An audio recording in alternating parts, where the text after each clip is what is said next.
Well, that was fun. Hey there, Knicks fans. Welcome to the New York Knicks Film School Postgame Show, powered by BetUS.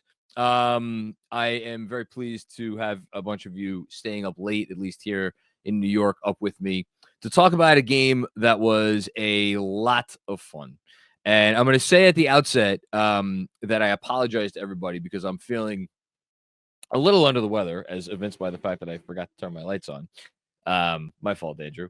But I took a long nap before this one to make sure that I could get the entire game in, and boy, am I happy I did, because that was as awe-inspiring an offensive display of basketball as I think we could ever expect to see in an NBA team. And there are a lot of things that we could take away from this game. And a lot of the things that I am going to take away from this game are actually on the defensive side of the ball. I know it was, you could say this about pretty much every game that they play. It was not perfect defensively. It was not close to perfect defensively. But if you're starting to look for signs, not only of competence, but of real sustainability with scheme, with personnel, with execution. Obviously, it always comes down to the execution. I think you saw a lot of that on the defensive side of the ball tonight. We'll get back to that in a bit. You have to just start with the offense. And I want to start actually with by reading something from another fellow Substacker, Jared Dubin, writes a great Substack newsletter about the NBA last night in basketball. And today's edition, I'm pretty sure it was today's edition, he went through he talked about offenses in the NBA and trying to put the offensive explosion that we have seen over the last couple of years, and especially specifically this season, into context. And what he did to try to give it the necessary context is he stopped looking at just offensive ratings, because the offensive ratings, if you just look at them in a vacuum, you're like, oh, this is the greatest offense, like last season Celtics team, greatest offense ever. This season coming into tonight, Celtics, Cavs, Knicks, the second, third, and fourth greatest offenses ever. What he did was he ran an analysis in which he graded all of those offensive ratings, not against teams from the past, but against what the average offensive rating is in the league right now. And even with that caveat, the Knicks, along with the Celtics and along with the Cavs, graded out for him as one of the top 10 offenses of all time. I'm going to read you a very, very quick quote. Remember, for these rankings, it doesn't matter what scoring is like league-wide. It matters is how much better than the average team your offense is.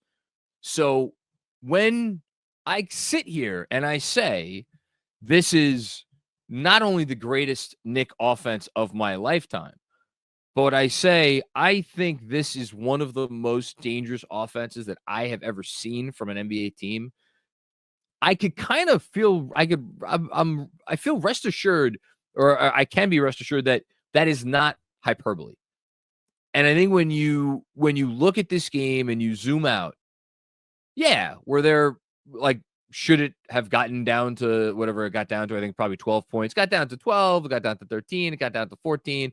Like, the Knicks got a little complacent. But my biggest takeaway from this game is that whenever the Knicks started to feel the Suns breathing down their neck a little bit, they just scored. Like, literally every time.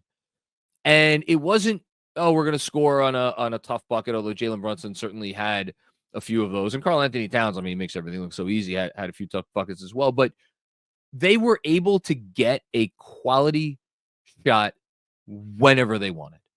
And like, you look at the stats for this game, and you could be like, well, a little disappointed because they started off the first quarter with 14 assists, and they ended up with 30, but still, I mean, they were on pace for 56 assists, and they ended up with 30. They weren't obviously getting 56 assists, but that was the pace they were on after the first quarter. And you could say, yeah, well, they the ball stopped moving and stuff. That's, like, I get that, and like, yeah, like, Brunson definitely called his own number a bit, which, hey man, if there's if there is a better pairing right now between player and NBA City as far as a guy feeling it when he walks into a particular arena, go find it for me. I'm pretty sure it didn't exist. I mean, the streaks that ended at some point tonight, he had a streak of 14 consecutive made threes in Phoenix that ended tonight after he missed his sixth one, and he had a streak of 17 straight made field goals. So, like, I can forgive some of the the lack of assists after the first quarter, not only from Brunson, but from everyone, because then you look at a guy like Towns, and I'm going to do my autograph signature moment of the game a little bit early here. So, Andrew, if you want to pull up the autograph graphic, and I'll set the scene. Oh, you already got it up. Who's better than you? It was the late third quarter. The Suns had gotten the lead down to 14, and Karl-Anthony Towns checks into the game. And they and Breen, I think, even commented it on the broadcast. Checks into the game, like, comes down the floor. Nurkic, who, I mean, I feel for you, Yusuf Nurkic, after this game, because, like, what is that guy going to do? Seriously, what is he going to do? Tried his best. That's all you could ask. And Nurkic is playing off, or whoever they had in the game, even at that point, was playing off. And Towns just gonna be like, all right, you play off me? Shooting 52% from deep this season. Just gonna fire away. Fires away, nothing but the bottom of the net. And, like, for, I don't know, 90-something% of the league, that's a bad shot, right? For 90-something% of the league, that's not a good shot. And funny, Towns' three-point percentage actually went down today. He was only 3 for 8. It's weird to see him go only 3 for 8 from deep in a game. But he, like, that's not a good shot for so many players. And for him, he is just operating at such a level where you just, I mean, it makes you shake your head. And then all the dominoes fall from there. Because when you have to, as a defense, honor everything that he could do, and I guess this is becoming a little bit of a gush session about Karl-Anthony Towns on a night when Jalen Brunson is going to be my 3-star player of the game, and deservedly so. I mean, again, the guy was unstoppable. 36 points, 10 assists, we should say, for Brunson. Did have 5 turnovers, which isn't ideal, but another 10-assist game. Like, you love what you're seeing there. It's you can't give him room on the arc or behind the arc. If you play up on him, he's going to drive, and boy, oh boy, was his drive game great tonight. And then if you try to put a small on him and hide your center on Josh Hart, which a lot of teams obviously are going to continue to try to do, and there's different ways to counter that depending on who the other team's personnel on. Well, he's going to take it into the post, and we saw that part of his game tonight too. And in the ability to do all that, when you add the unselfishness, and Towns only had 2 assists tonight, but, like, there are going to be games where he's only going to have 1 or 2 or 3 assists because of how teams are playing him. If teams are playing him to be like, all right, if you're going to beat us, well, then he's just going to beat you. If teams are not going to let him beat them, well, then he's just going to rack up 5, 6 assists, whatever. And that is the beauty of this player. And that is the beauty of the impact that he has on their offense, which is, I cannot wait for the advanced stats to update tonight, because I think there's at least a chance that they're going to move up even higher in the rankings. I don't know if they get to 1. I actually didn't even check it today after the Cavs and Celtics game last night. That's a bad job by me. But, like, they have a chance to continue to climb. Yeah, right now they're at 121.1. Cavs are at 123, so probably not catching them tonight. And from here on in, like, what are the challenges left for this offense? Consistency, like, don't get complacent. You shouldn't be letting, like, and again, I want to give Phoenix a lot of credit. Phoenix, to their credit, was knocking down threes tonight. I mean, that team made 38% from deep. Since Kevin Durant went out, they've had 4 abysmal shooting games from 3 and 2 good shooting games from 3. The 2 good shooting games from 3 that they had, they won 1 and they should have won the other against Minnesota. But they could blame Julius Randle for that one. Like, that's a representative basketball team. I don't know, this version of the Suns without Durant and Beal, are they a 500 team in the West? Probably not. Like, they've been now 1-6 since Durant went down. So, but, like, This wasn't the Wizards. So I feel like what the offense showed tonight, are the Suns limited by personnel? Sure, they're limited by personnel, but they also have some like quality defenders. Like how many articles do I have to read about Ryan Dunn entering the league as this uber generational defensive wing prospect? And then you throw in, like a Royce O'Neal and a couple of the other guys they have that are kind of big rangy wings. Like they could, and they did. They made the Knicks' life difficult occasionally. But the Knicks, again, when they put their mind to it. So what do you look for them for the rest of the year?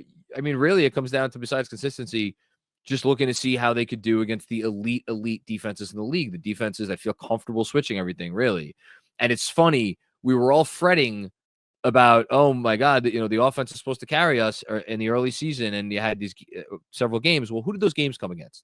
Those games came against Boston, Cleveland, and Houston.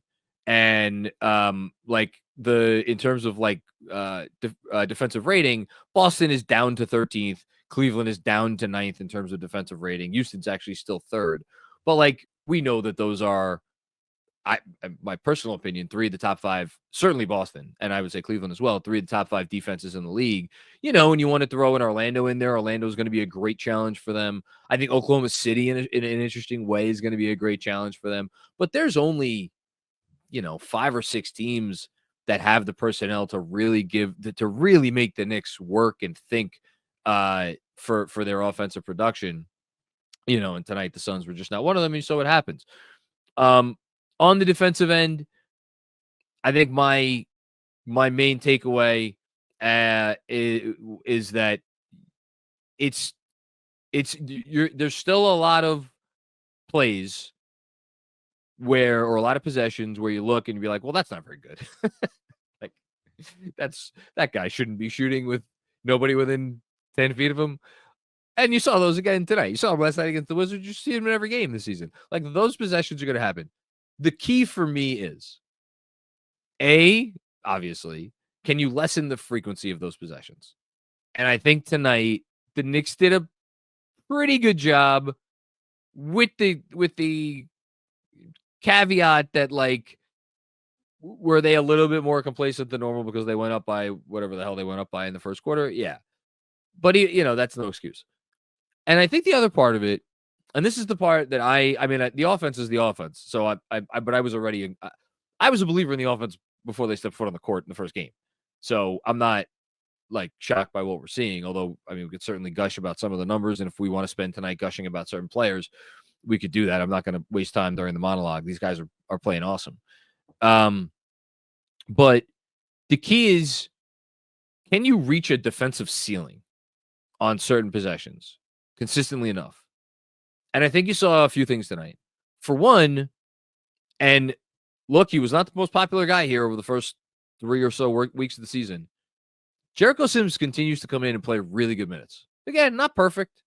I think he was the one defensive possession was definitely in the second half. I forget if it was the third or fourth quarter where he was maybe playing up a little bit too high on Nurk, and Nurk took him off the dribble, and he wasn't moving his feet as well as he needed to. So there are possessions where it's not great. But by and large, the minutes where the Knicks have him, and again, and I don't even know how to broach the Mitchell Robinson conversation. There was a picture that came out today of Mitchell Robinson. I think he was getting on the plane or getting off the plane or something. I think everybody should go look at that picture.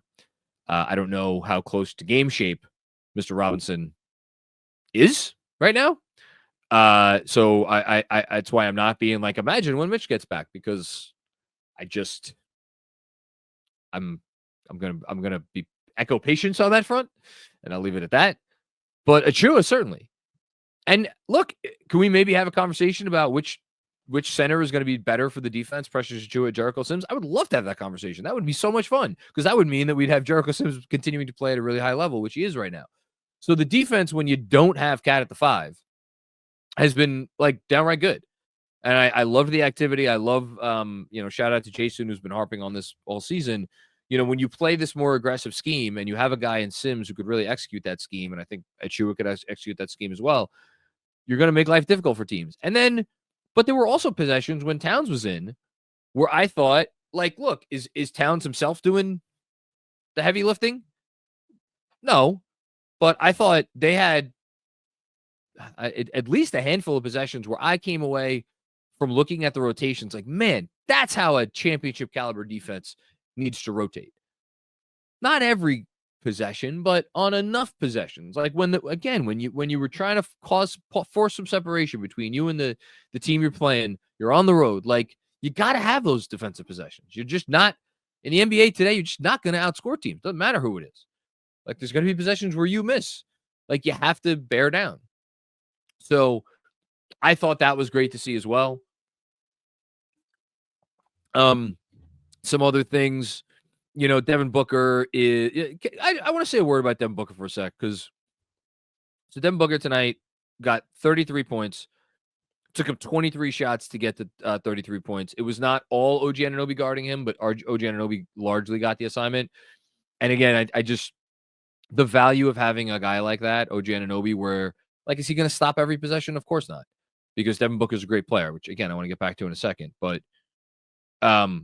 To know that you could cover that guy one-on-one and limit him to just not having the craziest of nights is such a luxury. And like Mikal got a couple of possessions on him. I thought Mikal did a nice job. Like really, I thought another thing I liked about defense tonight, I thought when the opportunity was there to switch and it was the right move to switch, I thought they switched pretty well. And I thought the switches were good tonight.